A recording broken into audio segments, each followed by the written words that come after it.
perkembangan dari berat badan si janinnya. Ya, harapannya terus naik bagus sesuai dari grafiknya. Tidak boleh terlalu besar, nggak boleh juga kecil. Jadi kita lihat tuh pertumbuhan si janinnya apakah ideal ataukah mungkin terhambat.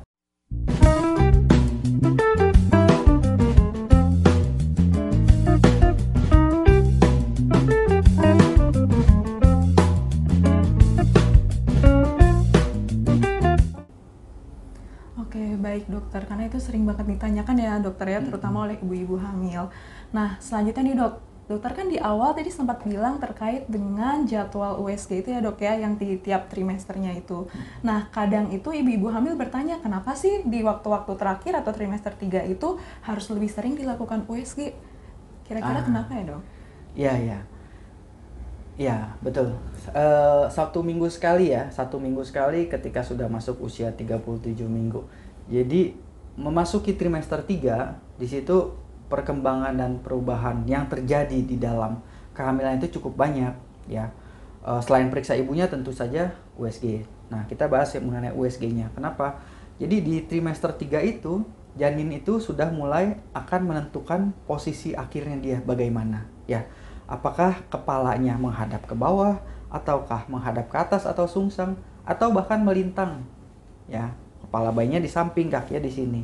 Nah, di situ kita udah bisa menilai kemana nih kira-kira si posisi bayinya. Karena ketika sudah memasuki usia 36 minggu, biasanya posisi bayi akan menetap tuh. Ya, jadi idealnya baiknya adalah kepala bayinya menghadap ke bawah. Begitu. Yang kedua, selain posisi, kita akan lihat perkembangan dari berat badan si janinnya. Ya, harapannya terus naik bagus sesuai dari grafiknya. Tidak boleh terlalu besar, nggak boleh juga kecil. Jadi kita lihat tuh pertumbuhan si janinnya apakah ideal ataukah mungkin terhambat. Begitu. Berikutnya mungkin kita bisa evaluasi dari air ketuban. Ya, jumlah air ketubannya. Tentunya jumlah air ketuban itu harus cukup. Nggak boleh terlalu besar, nggak boleh terlalu sedikit juga. Nah, udah trimester 3, memang itu perubahannya bisa cukup drastis tuh ya. Jadi kenapa saya bilang disitulah kita harus lebih sering dalam melakukan pemeriksaan.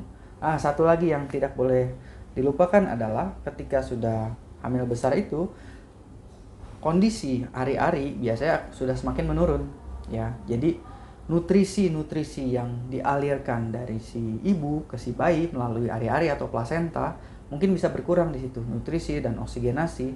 Di situ juga kita bisa melakukan pemeriksaan aliran darah plasenta. Ya, biasanya di trimester 3. Mengapa? Makanya di trimester 3 tuh harus lebih sering dan lebih ini juga kita melakukan pemeriksaan. Ya, takutnya dengan nutrisi yang berkurang, oksigen yang berkurang, janin bisa pertumbuhannya terhambat atau amit-amit bisa bahkan meninggal di dalam. Kira-kira begitu dok. Oke, baik dokter. Apalagi di waktu-waktu terakhir menuju kelahiran itu kan penting sekali ya dok ya untuk menilai faktor resikonya, baik untuk bayi yang dikandungnya maupun untuk ibunya ya dok ya. Ya, betul.